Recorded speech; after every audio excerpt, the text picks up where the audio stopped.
기도합니다. 아멘. 네, 오늘 저는 여러분과 함께 시편 15편 말씀을 중심으로 예배인가 이웃인가, 예배인가 이웃인가, 이와 같은 제목으로 하나님의 은혜의 복음 나누도록 하겠습니다. 시편 15편은 예루살렘 성전을 찾은 순례자들이 성전 문 앞에서 제사장들과 나누던 문답으로 알려져 있습니다. 오래전 예루살렘으로 향하던 순례자들의 발걸음을 떠올려 보십시오. 먼 길을 걸어서 마침내 성전 문 앞에 도착하면 그 문 앞에서 순례자들은 들어가지 않고 그 걸음을 멈추었습니다. 이미 그 먼 길을 다 걸어왔으면서도 문지방을 코앞에 두고 다시 한번 자기 자신의 삶을 돌아보았습니다. 그리고 제사장들은 그들에게 이렇게 물었습니다. 당신이 이 거룩한 곳에 들어갈 자격이 무엇입니까? 시편 15편은 바로 이 오래된 문답의 형식을 그대로 담고 있는 시편입니다. 오늘 시편에서 그래서 다윗은 순례자의 자리에서 하나님께 묻고 있습니다. 여호와여, 주의 장막에 머물 자가 누구오며 주의 성산에 사는 자가 누구오니이까? 자, 여러분, 만약에 우리가 성경이 없이 이 질문만 들었다면 우린 당연히 예배와 관련된 어떤 것을 예상했을 것입니다. 얼마나 내가 자주 제단에 나가서 제물을 드렸지? 얼마나 내가 정성스럽게 예물을 드렸지? 얼마나 내가 값어치 있는 예물을 드렸지? 얼마나 내가 하나님 앞에서 오랜 시간 동안 기도했지? 이런 것들을 생각할 겁니다. 그런데 놀랍게도 다윗의 대답은 이런 것과는 전혀 상관없습니다.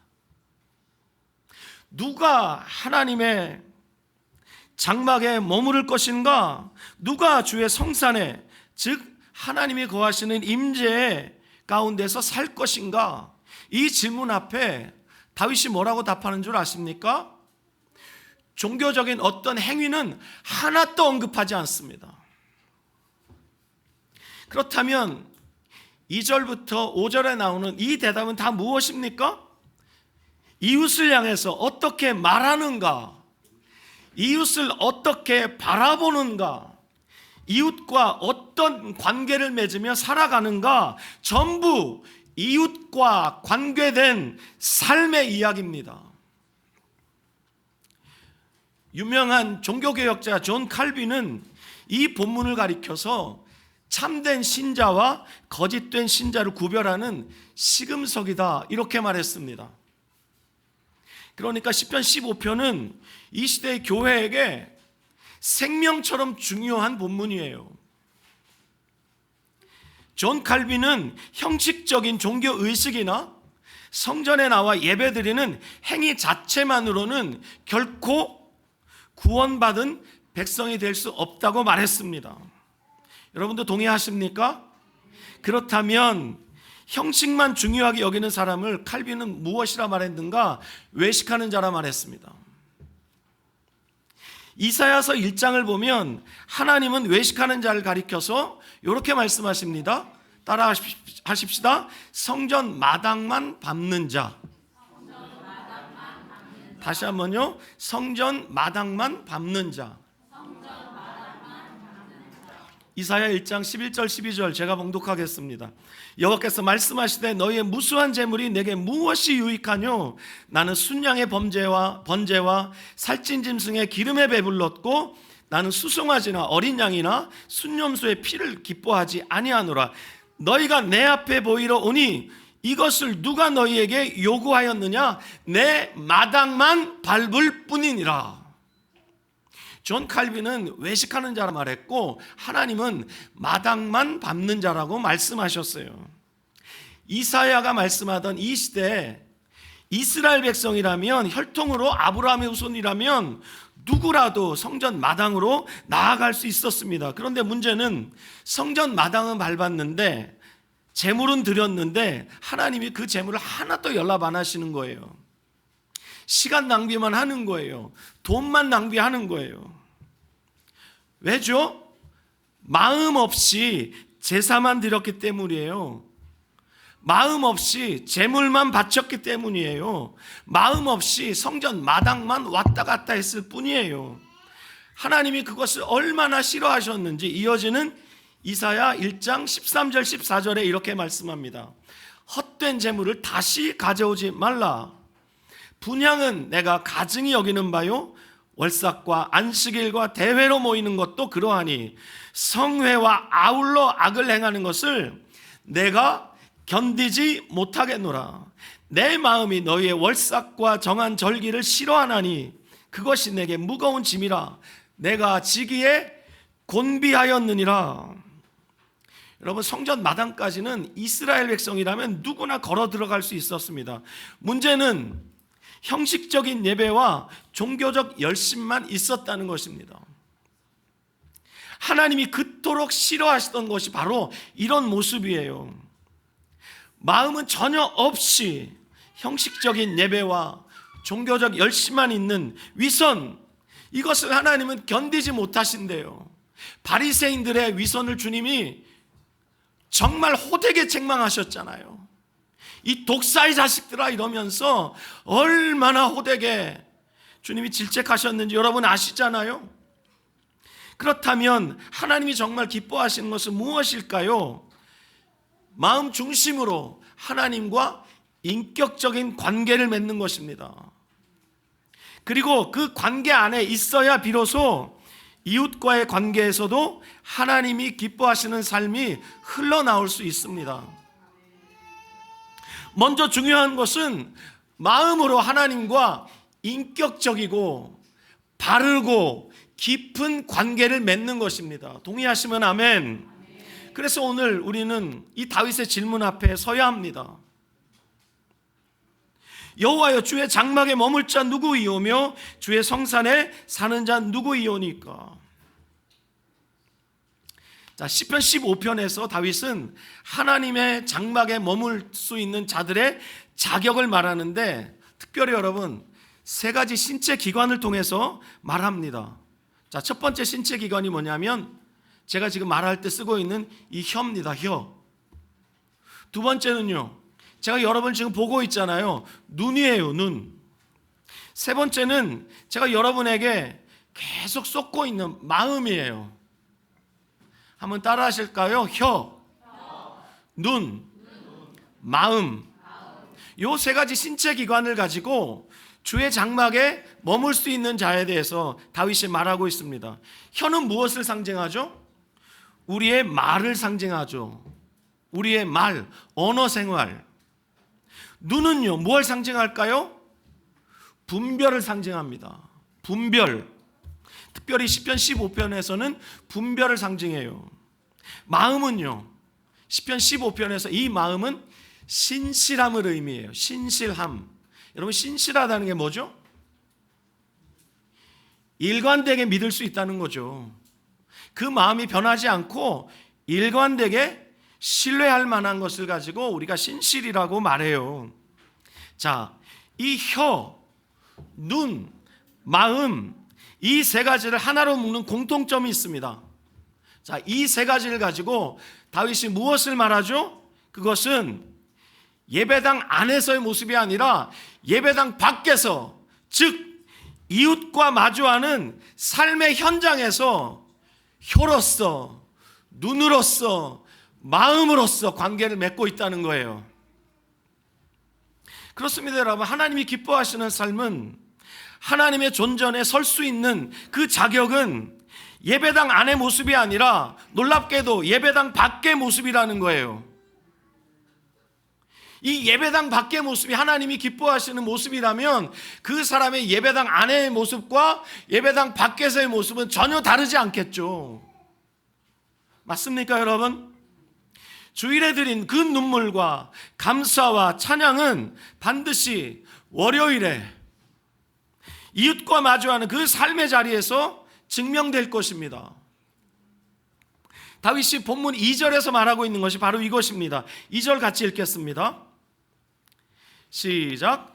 정직하게 행하며 공의를 실천하며 그의 마음에 진실을 말하며. 자, 여기 정직하게 행하며 거짓말하지 않는 것, 이렇게 생각이 되는데 히브리어 원문을 보면 흠없이 온전한 길을 걷는다는 뜻이에요. 번역이 다소 부족하지만 정직하게 행한다는 것은 흠없이 온전한 길을 걷는다는 거예요.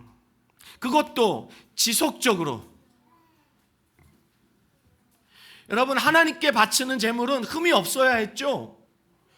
마찬가지로 주의 거룩한 곳에 들어갈 수 있는 사람은 흠없이 온전해야 합니다. 또 하나님의 존전에 설 수 있는 사람은 공의를 실천해야 합니다. 여러분, 공의가 무엇입니까? 공의란 단순히 도덕적으로 옳은 것을 뛰어넘어서 하나님과의 바른 관계를 바탕으로 모든 사람을 공평하고 공정하게 대하는 하나님의 이 거룩한 성품을 가리킵니다. 이것이 공의입니다. 그리고 마음의 진실을 말하는 사람은 어떤 사람입니까?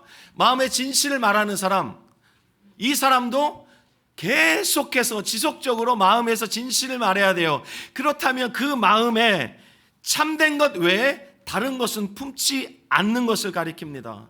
그래서 2절에 이 사람은 어떤 사람인가? 의로운 사람을 가리킵니다. 의인을 가리킵니다. 그것도 한 번 의로운 것이 아니라 어느 일정 기간 동안 의로운 것이 아니라 인생 전체를 걸쳐서 하나님과의 바른 관계 속에서 지속적으로 의로운 삶을 사는 것, 이것이 2절에서 말하는 이 말의 본뜻입니다. 이제 3절 이하에서 다윗은 이러한 의로운 삶을 조금 더 구체적으로 말합니다. 그래서 3절에서 이제 다윗은 혀에 관해 말하고 있습니다. 3절 같이 읽습니다. 시작. 그의 혀로 남을 허물하지 아니하고 그의 이웃에게 악을 행하지 아니하며 그의 이웃을 비방하지 아니하며.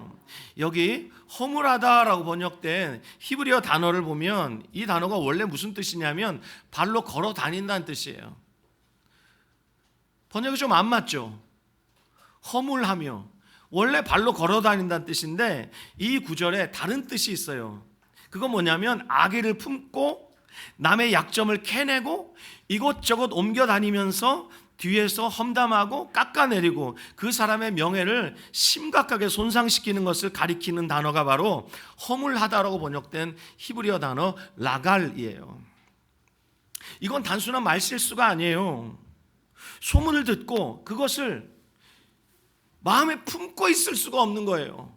입이 너무 싸. 그래서 여기저기 돌아다니면서 그 사람을 계속해서 험담하고 중상모략하고 그 사람의 명예를 깎아내리고. 우리 시대의 모습으로 3절을 설명하자면 이렇습니다. 인터넷 게시판에 익명으로 정말 입에 담을 수 없는 정말 구역질 나는 말들을 그냥 마구 배설하는 오늘날의 실태를 꼬집어하는 말이라고 해도 틀린 말이 아닐 것 같아요. 여러분 아세요? 인터넷에 악플을 남기고 그 당한 사람이 고소했을 때 피의자 신분으로 피해자 앞에 왔을 때 그 사람들 대부분 어떻게 행동하는 줄 아세요? 막대한 손해배상금을 지불해야 하잖아요. 그리고 심지어 감옥에 갈 수도 있어요. 그래서 익명으로는 할 말 못할 말 다 하는 사람들이 정작 법정에 나올 그 위기를 맞이하게 되면 정말 두 손 두 발 싹싹 빌면서 안절부절하지 못하면서 울면서 선처를 그렇게 호소한다 그래요. 초범입니다. 한 번만 봐주세요 이러면서 싹싹 빈다 그래요. 그러면 책임질 수도 없는 그 말을 왜 그렇게 마구 배설했답니까? 얼굴을 마주하고는 좀처럼 하지 못할 말을 아무도 보지 않는 모니터 앞에서 어쩜 그렇게 담대하게 아무 말이나 쏟아낼 수 있단 말입니까? 그런데 사실 여러분, 인터넷에 그 악플러들, 저는 이런 사람들 아가리 파이터라 그러는데, 아가리 파이터들, 입만 살아가지고 남이야 죽든 말든 그냥 마구 키보드를 두들겨 대는 사람들, 이 사람들 남 얘기가 아니라 사실 저와 여러분도 얼마든지 이렇게 할 수 있어요. 슬프지만 동의하시면 아멘. 오늘 왜 이렇게 아멘이 적어요? 짜고 오셨어요 다들? 멈춰서서 생각해 봐야 합니다. 내가 쏟아낸 그 악플 때문에 누군가는 큰 상처를 받고 씻을 수 없는 그 모욕감에, 만약에 그 사람이 자신의 생명을 끊어버린다면, 스스로 삶을 포기하는 지경에 이른다면 그거 어떻게 합니까? 그거 만약에 이런 악플러가 그리스도인이라면 좀 더 직접적으로 이런 모습이 우리 안에 있다면, 아니 내가 이런 악플러의 모습을 하고 있다면, 여러분 예배당 안에서는 두 손을 모아 기도하고 손을 들고 하나님께 찬양하고 하나님께 감사하고 누가 봐도 야 정말 참된 예배자구나. 그런데 예배당 밖을 나가면, 예배당 밖을 나서는 순간 하나님을 찬양했던 그 입으로, 똑같은 입으로 이웃을 향해 손가락질을 하고 뒤에서 뒷담화를 하고, 이런 모습, 사실 이사야를 통해서 주님이 탄식하셨던, 마땅만 밟고 돌아섰던 사람들과 전혀 다르지 않은 삶이라는 것을 우리가 알아야 하겠습니다. 그러므로 여러분, 주의 장막에 머물 자, 주의 성산에 사는 자 누굽니까? 그의 혀로 남을 허물하지 않고 그의 이웃에게 악을 행하지 않고 그의 이웃을 비방하지 아니하는 삶을 사는 사람입니다. 전부 이거 혀로 하는 거, 혀로. 이어지는 4절에서 다윗은 눈에 관해 말합니다. 15장 4절 상반절 읽겠습니다. 시작. 그의 눈은 망령된 자를 멸시하며 여호와를 두려워하는 자들을 존대하며, 거기까지요. 이것은 단순히 사람을 좋다 싫다로 가르는 문제가 아닙니다. 누군가를 가치 있게 여기고 누군가를 무시하는 것, 이건 가치관의 문제예요. 우리 모든 사람이 가치관이 다 달라요. 그래서 어떤 사람을 볼 때 가치관이 다 다르기 때문에 어떤 사람은 존중하고 어떤 사람은 무시하고 다 다르거든요. 세상은 돈 있고 권력 잡고 영향력 있는 자를 존대해요. 그리고 그런 사람을 존중하라고 가르칩니다. 요즘 벌어지는 일을 한 가지 예로 여러분에게 들어보겠습니다. 최근 우리나라 주식시장에 반도체 특수가 있어요. 그리고 그 반도체 특수로 인해서 대학 진학보다 반도체를 공부하는 고등학교에 진학하려는 중학생이 정말 많이 늘어난다고 합니다. 이런 학교들 반도체 특성화고라고 하죠. 그렇다고 하세요. 예. 졸업생들의 취업 비율이 너무 높습니다. 그리고 이들이 들어가는 이 반도체를 다루는 삼성전자라든지 하이닉스라든지 생산직 초임이 대졸 초임보다 연봉이 훨씬 높아요.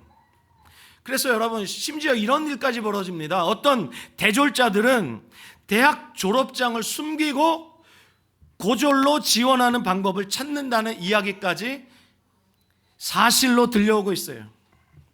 무슨 얘기냐면 대학 졸업장 필요 없다는 거예요. 내가 반도체 고등학교를 나왔다는 졸업장을 위조해서라도 삼성전자, SK 하이닉스에 들어가고 싶다는 거예요. 왜요?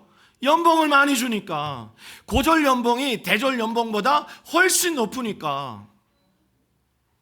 학벌 사회잖아요, 우리나라는. 그런데 학벌조차도 이제 연봉 앞에서는 길을 못 펴게 됐습니다. 이것이 바로 오늘 세상이 사람들을 바라보는 눈이에요. 어느 대학을 나왔는가 이제 중요하지 않아요. 그것보다 중요한 게 뭐예요? 얼마를 버느냐예요. 얼마를 버느냐. 어떤 직함을 가졌는가, 이것이 그 사람의 존중의 크기를 결정합니다. 그리고 인터넷 SNS에는 뭐 졸업, 학벌 이런 거 하나도 안 따져요. 팔로워 수가 몇 명이냐, 구독자 수가 몇 명이냐, 이거 가지고 그 사람의 가치가 결정이 됩니다. 연봉에 따라, 통장 잔고에 따라 그 사람의 대우가 달라지는 것이 요즘 세상입니다. 그러나 하나님은 정반대의 기준으로 사람을 평가하시죠. 하나님이 정말 존귀하게 여기시는 사람이 누구예요? 하나님을 두려워하며, 다른 말로 하나님을 경외하는 사람. 하나님은 이런 사람을 존귀하게 여기십니다. 그렇다면 주의 장막에 머물 자는 누굽니까? 하나님이 존귀하게 보시는 자를 존귀하게 보는 자예요. 반대로 하나님께서 미워하시는 자를 하나님의 마음으로 거부하는 자예요. 여러분, 이것이 실제로 무엇을 의미하는지 여러분 한번 생각해 보시길 바랍니다. 자, 제가 예를 들 테니까 여러분 제 말에 귀를 기울여 주시길 바랍니다. 여러분이 만약에 직장을 다니신다면, 여기 직장 다니시는 분들이 계실 거예요. 여러분의 직장에 두 사람이 있다고 가정해 보십시오. 한 사람은 실적이 아주 뛰어납니다. 그리고 승진도 굉장히 빠릅니다. 그런데 그 사람의 그 실적과 승진 뒤에는 알게 모르게 다른 사람, 다른 동료를 짓밟고 그 사람의 결과물을 가로채고, 그리고 하지도 않았던 것을 했다고 서류를 조작하고, 그리고 숫자를 부풀리고, 윗사람에게는 아부하고 아랫사람에게는 함부로 갑질하고, 이런 모습이 있다고 칩시다. 반대로 다른 사람은 승진도 더디고 눈에 띄는 성과도 없습니다. 그런데 늘 정직해요. 그래서 손해를 자꾸 봐요. 그런데도 이 사람은 회사를 떠나지 않고 묵묵히 그 자리를 지키면서 정말 그 회사의 가족처럼 일을 해요. 이 말이 원래 좋은 말인데, 떠날 수 없는 가족처럼 그렇게 성실하게 일을 해요. 여러분, 이 두 사람 중에 누구를 존경하고 누구를 더 닮고 싶으세요? 첫 번째 사람이에요? 두 번째 사람이에요? 네. 그렇다면 여러분, 하나님을 경외하시는 분이십니다. 세상의 눈으로 보면 답은 뻔하죠. 실적과 자리가 그 사람의 가치이기 때문이에요. 승진하는 속도, 연봉, 이것이 그 사람의 가치라고 세상은 말해요. 만약에 세상의 가치와 우리의 가치가 똑같으면 우린 전부 가짜예요. 슬퍼도 동의하시면 아멘. 한 가지 더 예를 들어서 여러분께 여쭐게요. 여러분, 성경의 두 인물 중에 다윗과 골리앗, 둘 중에 누구를 더 닮고 싶으세요? 다시 여쭤볼게요. 지금 여러분 지금 다 주무시는 것 같아요. 다윗과 골리앗 중에 누구를 더 닮고 싶으세요? 예, 골리앗이라고 말하실 분은 아무도 안 계실 거예요. 전부 다윗 닮고 싶어 하실 거예요. 그러면 질문 하나 더 던져볼게요. 여러분은 강한 사람 되고 싶으세요? 약한 사람 되고 싶으세요? 강한 사람 되고 싶죠? 여러분 중에 약한 사람 되고 싶다고 대답하시는 분은 이 중에 아무도 없어요. 그런데 생각해 보면 강함 그 자체를 갈망하는 순간 우리는 다윗이 아니라 강한 골리앗이 더 좋다고 말하는 거예요. 성경은 약할 때 강함이라고 말했고, 약할 때 하나님의 능력이 머문다고 말했는데, 우리는 다윗을 닮고 싶어 하면서 은근히 골리앗을 사모하고 있어요. 이건 모순 아니에요? 그래요, 안 그래요? 그래요. 만약에 입으로는 다윗 닮고 싶어요. 근데 마음으로는 나는 강해지고 싶어요. 어쩌면 가짜 신앙일 수 있습니다. 불편하지만 여러분에게 이것을 말씀드리지 않을 수가 없어요. 우리가 실제로 어떤 사람을 존경하고 닮고 싶어 하는지를 돌아보면 우리가 지금 누구의 눈으로 사람들을 보고 있는가가 그대로 드러납니다. 내 눈으로 보는가, 세상의 눈으로 보는가, 아니면 하나님의 눈으로 보고 있는가? 이것이 우리의 눈을 통해서 드러난다는 것입니다.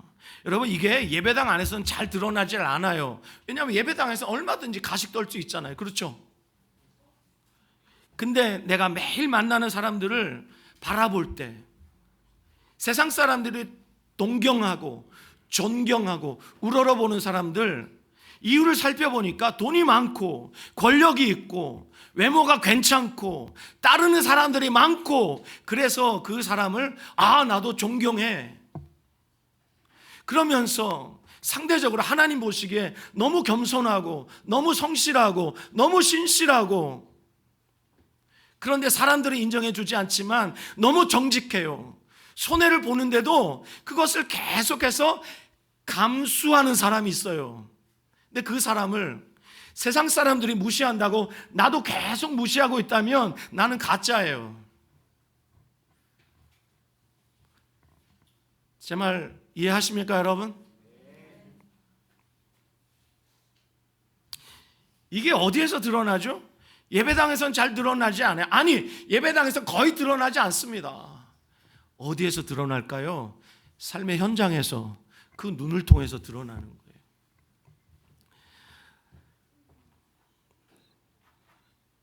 4절 하반절과 5절에서 다윗은 마음에 관한 말합니다. 4절 하반절부터 5절 같이 읽어요. 시작.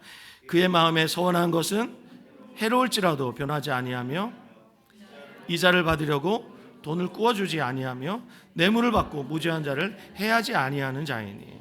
여러분, 아멘.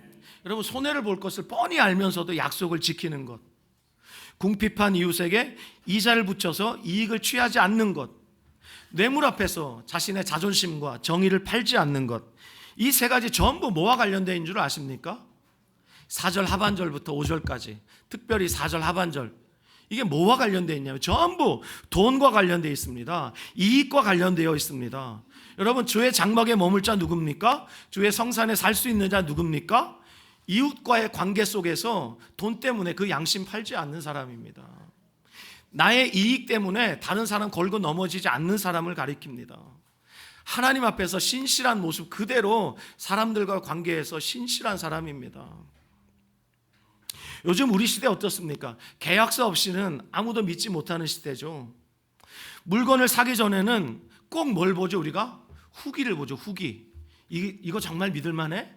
그리고 별점을 꼭 봅니다. 저도 맛집 검색할 때 꼭 별점 보거든요.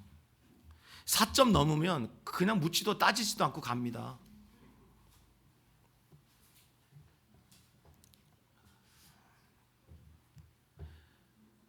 저희가 지난 금요일에 우리 장로님 경영하시는 식당 그날 영업을 일찍 마감하셔서 저희가 장로님 영업하시는 미랄 근처에 있는 모 식당에서 배달 음식을 먹었습니다.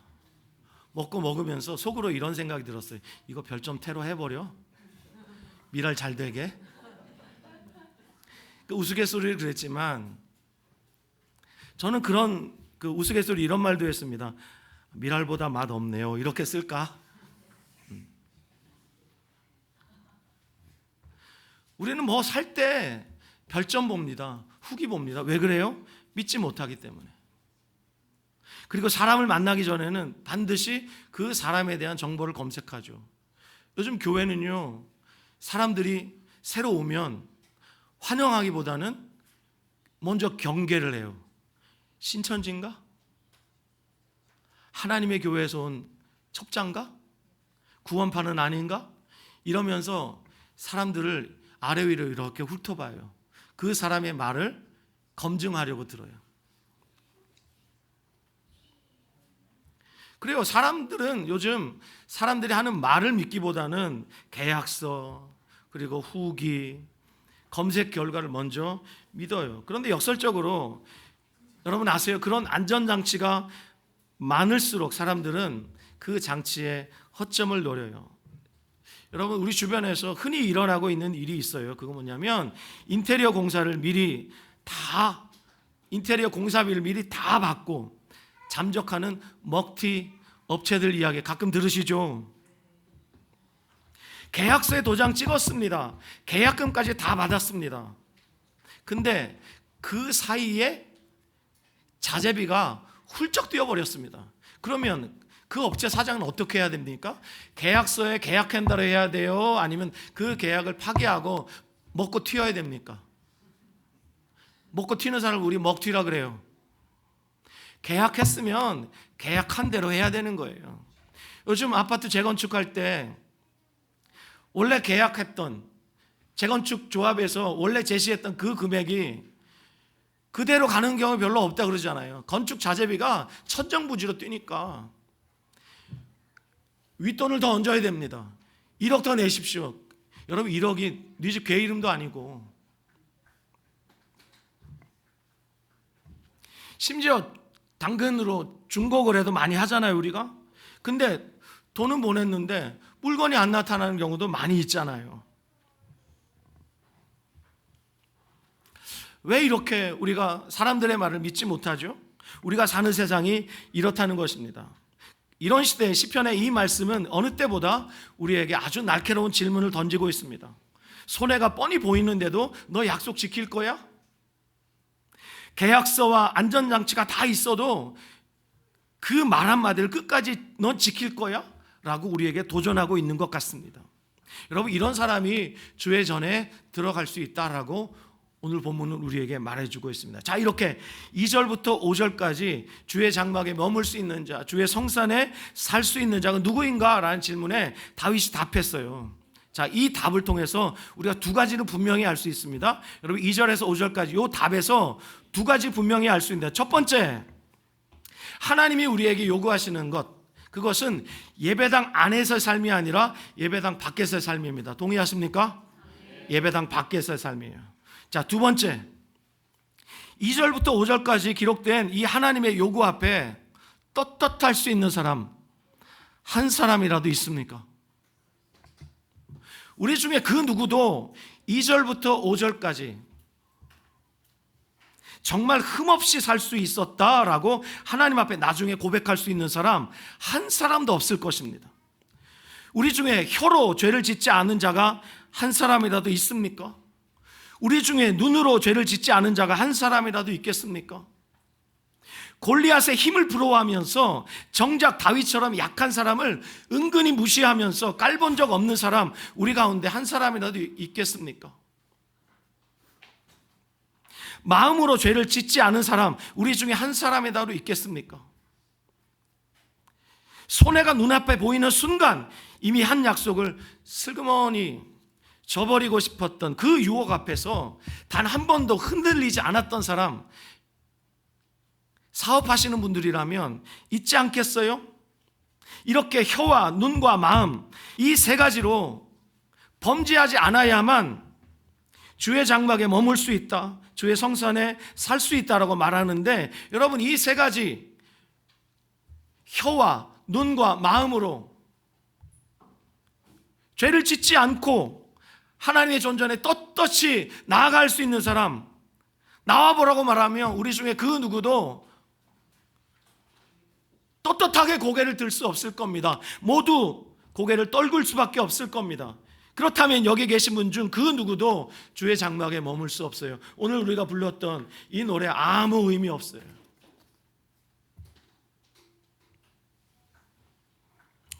그렇지만 여러분, 저는 다른 관점으로 여러분에게 메시지를 전하면서 이 설교를 이제 정리하려고 합니다. 이 본문은 우리를 정죄하려고 주신 본문이 아니에요. 그리스도 예수 안에는 결코 정죄함이 없어요. 믿으시면 아멘. 오히려 이 시편 말씀은 우리에게 정직을 요구합니다. 정직을 요구하면서 그 요구함을 통해서 우리에게 무엇을 주려고 하시는가? 그것은 하나님 앞에, 이 말씀 앞에 정직하게 서봄으로 인해서 한 사람을 발견하게 하시려는 의도가 있습니다. 2절부터 5절까지 이것을 보면서 나는 아닌데 어떡하지, 나는 어떡하지, 이런 탄식이 쏟아지면서 이 본문을 통해서 하나님이 우리에게 주시려고 하신 은혜가 있습니다. 그게 뭔 줄 아세요? 한 사람을 주목하게 하시는 거예요. 시편 15편이 그리고 있는 한 사람이 있어요. 단지 이 사람은 도덕적으로 훌륭한 인간만은 아니에요. 이 사람은 하나님의 성산에 실제로 거하기 위해서 필요한 모든 완벽한 자격 조건을 다 갖춘 사람입니다. 이분 앞에선 우린 정말 은매기주거예요. 모두 다 이분 앞에서는 고개를 떨굴 수밖에 없어요. 유명한 미국의 팀 켈러라는 목사님이 시편 15편을 가리켜서 그래서 이렇게 말했어요. 한번 따라 하실까요? 절망적인 거울. 맞아요. 시편 15편을 보면서 팀 켈러 목사님은 이건 절망적인 거울이다. 왜죠? 이 자격 조건을 맞출 수 있는 사람, 여러분 팀 켈러 목사님은요 21세기에 사도 바울이라고 불렸던 분이에요. 얼마 전에 작고하신 분이시지만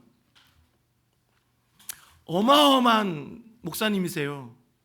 그분이 뭐라고 말했냐면 시편 15편은 절망적인 거울이다.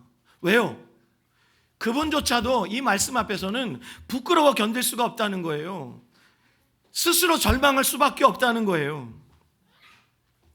그렇습니다, 여러분. 시편 15편의 이 조건을 완벽하게 맞출 수 있는 사람은 세상에 단 한 사람도 없습니다.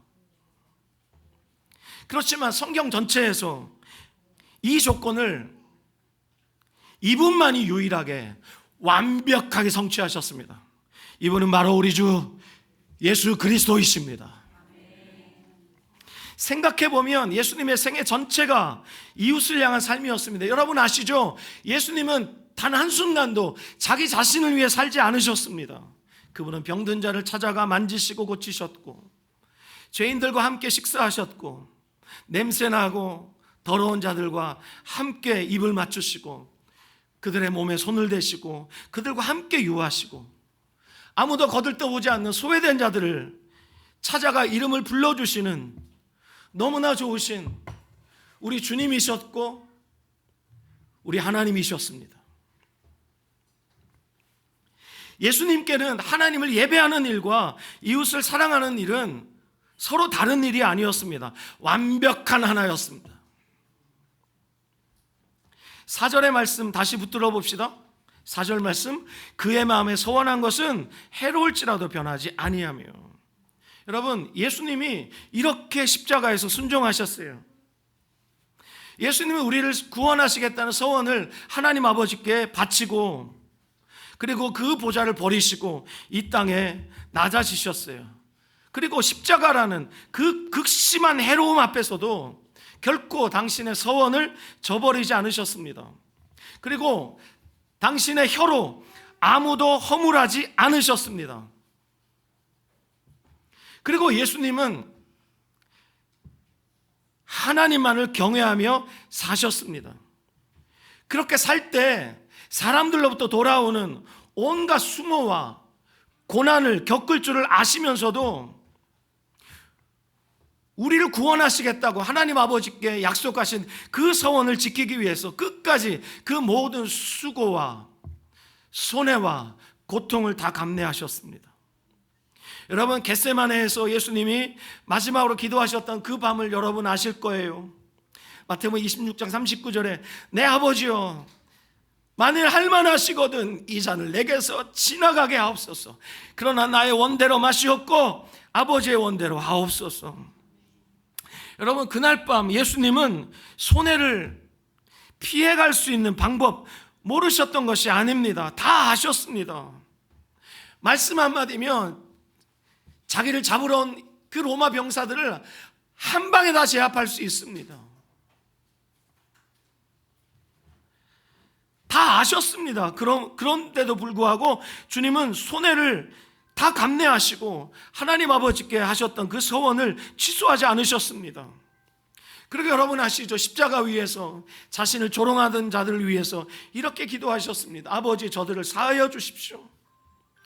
자기들이 하는 짓을 알지 못함입니다.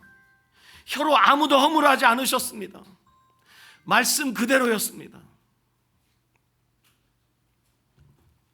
그러면 여러분, 시편 15편의 이 기준을 완벽하게 성취하시면 역사상 예수님 이전에도 없었고 예수님 이후에도 없는 오직 예수님 한 분만이 이 시편 15편에 이 기준을 완벽하게 성취하셨습니다.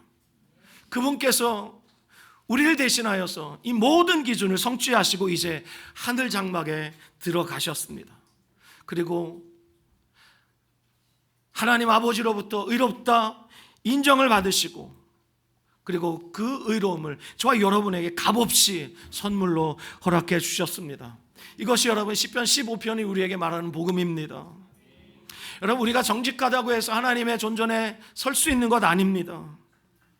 하나님을 온전히 예배하시면서 동시에 이웃을 온전히 사랑하신 그분이 우리 대신에 그 장막에 들어가셨고, 그분 안으로 저와 여러분들을 끌어들이셨기 때문에 오늘 시편 15편에서 다윗이 질문하고 답하는 것처럼 우리의 자격 때문이 아니라 그분의 자격으로 인해서, 그분의 자격 안에 저와 여러분을 포함시켜 주심으로 인해서 우리가 주의 장막에 머물 수 있고 주의 성산에 살 수 있는 것입니다.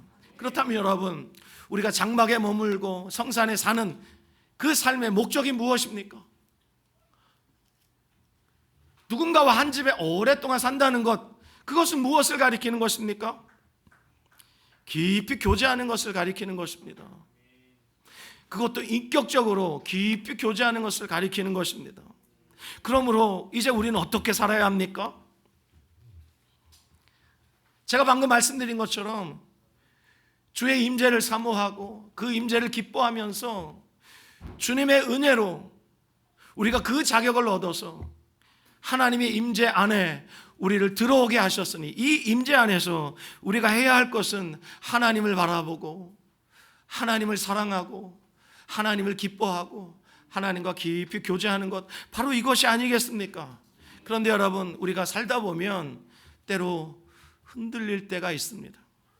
그래서 15편 5절 맨 마지막에 이런 일을 행하는 자는 영원히 흔들리지 아니하리이다. 여러분, 영원히 흔들리지 않는다 그랬지 결코 흔들리지 않는다고는 말하지 않습니다. 의인도 흔들립니다. 상황이 압박해 오면 그 마음이 요동합니다. 손해가 눈앞에 보이면 계산기를 들까 말까 망설입니다. 왜죠? 의인도 사람이기 때문입니다. 의인도 불의한 사람과 다르지 않게 똑같은 사람이기 때문입니다. 그렇지만 의인은 불의한 사람과는 질적으로 다릅니다. 차원이 다릅니다.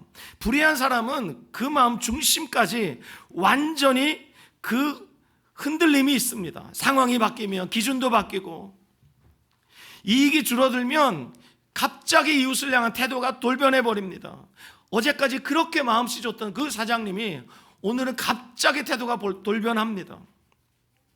그렇게 불의한 자들은 조금씩 그 삶의 태도가 바뀌고 삶 전체가 조금씩 무너져 내립니다. 하지만 의인은 다릅니다. 흔들릴 수 있습니다. 하지만 그 흔들림이 뿌리채 뽑아내지는 못합니다.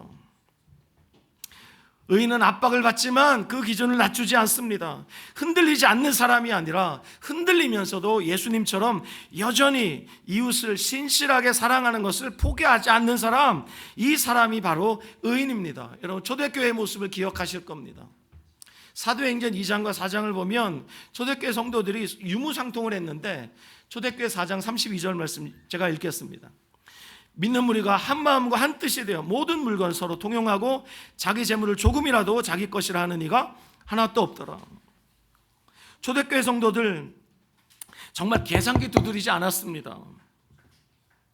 자신의 손해를 따지지 않았습니다. 그것보다 이웃의 필요를 먼저 헤아렸습니다. 그것이 왜 가능했죠? 그들이 부활하신 예수님을 친히 보았기 때문이에요. 그들이 부활의 증인이었기 때문이에요. 여러분, 이 시대에 우리 안에 이런 미혹이 있을 수 있습니다. 믿기만 하면 어떻게 살든 다 천국은 가. 저는 절대 동의할 수 없습니다. 거짓말입니다. 시편 15편 2절부터 5절까지 이건 구원받기 위한 조건이 아니라 구원받은 사람, 새 생명을 얻은 사람에게 자연스럽게 나타나는 삶의 열매입니다. 이걸 아셨으면 좋겠어요. 십자가의 은혜를 진짜 경험한 사람은 손해가 두렵죠. 손해가 두렵지 않은 사람이 어디 있겠어요? 요즘 사람들 주식 투자 많이 하는데요, 주식이 폭락할 때 두렵지 않겠어요? 내가 어디 땅을 샀는데 그 땅값이 폭락할 때 두렵지 않겠어요? 손해가 당장 나잖아요. 그렇지만 십자가의 은혜를 진짜 경험한 사람은 손해가 두려워도 흔들리지 않습니다. 영원히 흔들리지 않습니다. 잠깐 흔들 수는 있죠. 하지만 그 뿌리를 예수님께 깊게 내리고 있기 때문에 그 뿌리는 결코 뽑히지 않습니다. 자, 그러면 여러분, 제가 오늘 설교의 제목을 예배인가 이웃인가 이렇게 잡았습니다.